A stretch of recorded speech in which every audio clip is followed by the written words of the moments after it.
आता हा प्रश्न आहे, घातपात आहे का? मला सुद्धा शंका आहे की कदाचित हे घातपात असू शकतं. का? तर हे पुढच्या काही स्लाइड्समध्ये मी आपल्या सर्वांना सांगतो. आता याच्यामध्ये आम्ही जेव्हा हा रिसर्च करत होतो, चर्चा करत होतो, ते एक सिक्युरिटी एरियामध्ये काम केलेला व्यक्ती, माजी अधिकारी, तो माझ्याकडे आला. त्याने मला सांगितलं, तुला इस्रायल माहिती आहे का? मी म्हटलं माहिती आहे. तुला मग मोसाद माहिती आहे का? म्हटलं माहिती आहे. मग त्याचं काय? ते म्हणले हे पुस्तक बघ.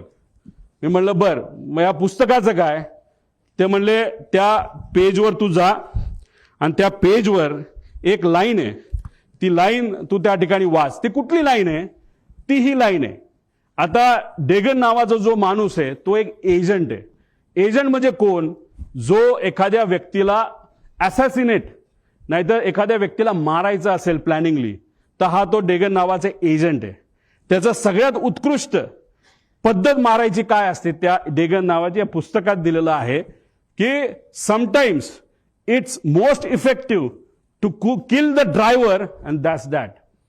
त्याचा अर्थ की एखाद्या व्यक्तीला आपल्याला जर मारायचं असेल तर सगळ्यात सोपा मार्ग कुठला असेल तर त्या व्यक्तीचा जो चालक आहे त्याला जर आपण मारलं तर विषय संपला. आता गाडीत असेल तर ड्रायव्हर, मोटरसायकलला असेल तर रायडर आणि विमानात असेल तर पायलट, असं म्हणायला काय हरकत आहे. पुढं आता घातपात, आता ही राज्यभरात चर्चा आहे. ह्याच्या खोलात जावं लागेल, ह्याच्या डिटेलमध्ये जाऊन माहिती घ्यावी लागेल, रिसर्च करावं लागेल. पण माझा काका गेलाय, आमचा दादा गेलाय, महाराष्ट्राचा एक फार मोठा नेता गेलेला आहे. तर ही घटना लाईटली घेऊन चालणार नाही. एखादी गोष्ट इकडे तिकडे झाली, आपण इकडे गेलो तिकडे गेलो, कुणी काय केलं, ह्याली काय होणार नाही. आम्हाला जोपर्यंत ह्याची उत्तरं मिळत नाही तोपर्यंत आम्ही शांत बसणार नाही.